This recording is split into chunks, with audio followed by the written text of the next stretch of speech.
Dijiste que era mucho para hoy. Es mucho, así que tenemos que ser rápidos. Sí, vamos a llegar. Confío en vos, ¿eh? Sí, sal. Ah. Y otro secreto, porque quiero una masa elástica y que no se infle, como decís vos. Ah, sí. Vinagre. Uso vinagre. ¿Qué era para eso el vinagre? Vinagre de arroz. A mí me gusta más porque es más suave, ¿sí?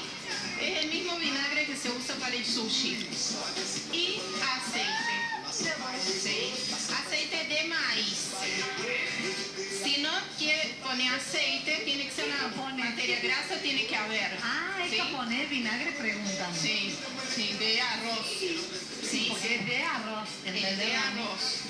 Es japonés el arroz. El vinagre, sí. Ya, ¿dónde estaba? Bueno, con el aceite. Si no quiero poner aceite, pongo grasa de cerdo o manteca. ¿Qué es más saludable, el aceite o la grasa? Yo prefiero con el aceite, ¿sí? La hago más liviana así. Vamos a empezar a amasar y a la medida que vaya viendo la humedad de la masa, echo más agua. No la incorporo toda de una vez porque si no tengo que empezar a echar más harina y me va a quedar dura. Ah. ¿Sí? Entonces de a poquito voy echando agua. Quiero una masa elástica y uniforme.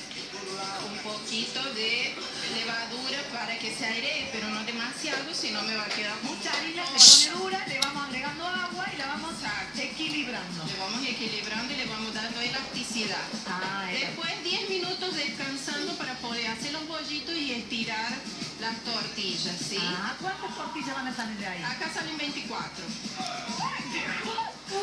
Hoy comemos todos y mucho vamos a comer. Acá Muy salen bien, como festejan. 24. Es bastante económico y se hace muy rápido. Así que de ahora en adelante no hay más necesidad de salir a pagar caro por fajitas. Lo hacemos en casa. Tenemos el móvil listo. Está Alfredo Nahuel con cara de qué en el móvil, ¿no? Vamos directamente al móvil.